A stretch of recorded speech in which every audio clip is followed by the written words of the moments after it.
And here is the turbo guru himself, who just happened to bring along his new Sidewinder crate engine. Get this, twin turbo Chevy small block. Man, this is going to be cool. And before I drool on it too much, Gail, I thought it'd be a good idea just for the newcomers to give us a little turbo basics. Well, a turbocharger is a compressor driven by a turbine. So turbocharger. Exhaust flows through the turbine here in the rear.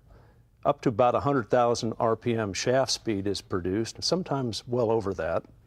It drives a compressor that's on the front of the turbocharger. Air flows in, is compressed, and boost pressure runs in through this plenum, through the throttle body, and into the engine.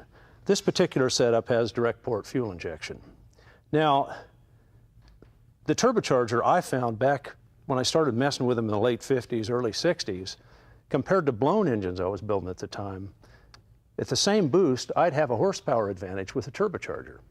It could be as much as 200 horsepower. Same boost level, same engine, same fuel. Well, the reason for that is that when you have a blower sitting up here, it's parasitically drawing horsepower through a belt off the crankshaft. The turbo runs on wasted exhaust energy. Yeah, it makes a little back pressure, but it doesn't use as much shaft horsepower, so you get more out of the flywheel with a turbo than with a blower. There are some other advantages. With a turbocharger, using the wastegate, I can control the amount of exhaust flowing through the turbine, and I can change the speed of the turbocharger relative to the speed of the engine, which means I can make boost, I can paint a torque curve like you could only imagine with a blower. As far as throttle response, turbo lag is gone. That's history. We have tire problems. We don't have power problems. So you can also vary the octane. By changing the boost level with the wastegate, this thing will run on 87 all the way up to 100 or more, but at 100 octane, clear, no lead, this thing makes 1,115 horsepower. Wow. So there you go. Why did you want to come up with this new concept, a twin turbo for the small block Chevy? Well, this is when something gets old enough, it gets to be new again. Back in the 70s and the early 80s, I built a lot of twin-turboed 700-horse Firebirds and Camaros and Corvettes.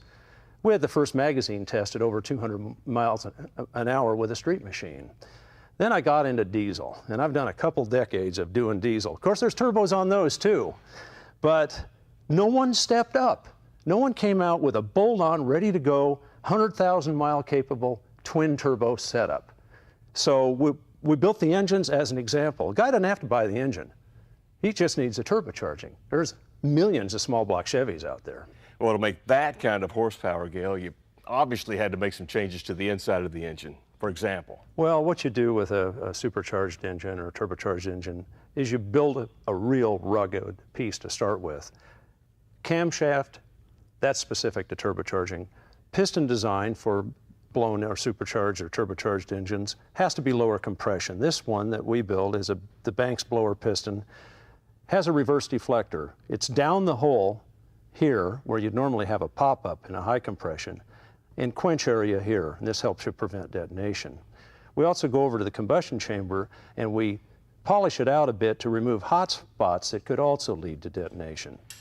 Some of you might be thinking now, I already have a good healthy small block. What I need is some serious boost, and this looks like a serious twin turbo kit you got here, Gail. Is it everything a guy needs? It's everything you need. You don't have to own a hardware store to install this baby. Also, you don't have to own a machine shop. Simple hand tools gets the job done.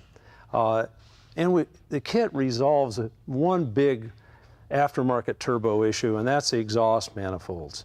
Instead of a fabricated tubular manifold, what we've done is we've gone ahead and invested in high silicon ductile iron manifolds left and right, so you don't have the cracking, the turbo sagging, and the gaskets blowing that you encounter with a hand-built tubular exhaust manifold. And the layout of the turbo system is such that it'll fit 55 up Chevys, both cars and trucks.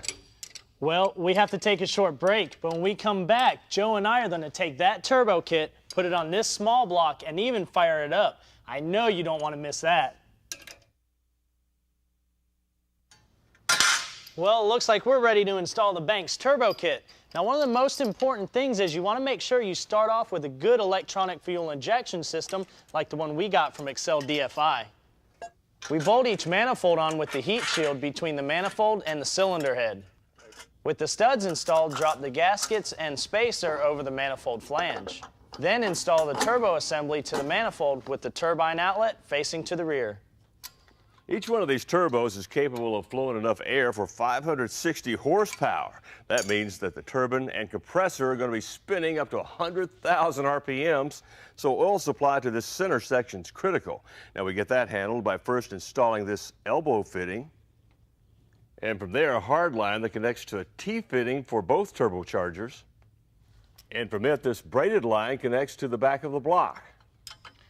Since we have an oil feed line, we need an oil drain line too.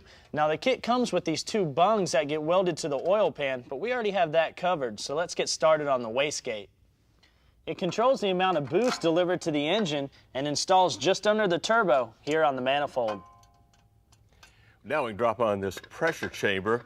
Now inside it is this shuttle valve that opens when manifold vacuum rises. Now that also means that even when you're off the throttle, the boost has a place to go. The turbo stays spooled up and, well, you got full boost when you hit that next gear. With that chamber installed, now we need to get boost pressure from the turbos to the intake manifold. So we're installing these boost tubes from the compressor outlets to the inlets on the pressure chamber. In order for the wastegates to operate, they need boost reference from the pressure chamber, and that's what these hard lines are for. Well, now we need to prime the oiling system to ensure that those turbos are properly lubed.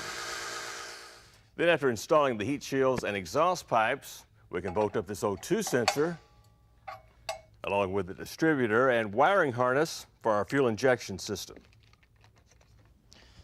Finally, we can bolt the radiator to the engine stand and run our water hoses. Well, believe it or not, we're about ready to fire up this turbocharged mouse. And most of you guys can install one of these Banks Sidewinder kits at home in about a day, and you can bolt it up to your stock small block if you're only shooting for about 600 horsepower. Now, if your goal is 1,100 or more, well, you'll need to build your motor from scratch. All right, Gail, why don't you do us the honors?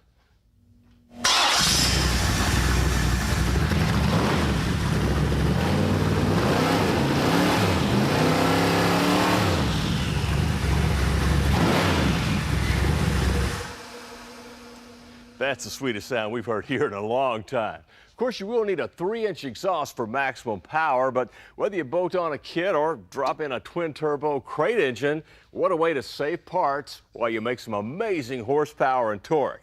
Stay with us. We're coming right back.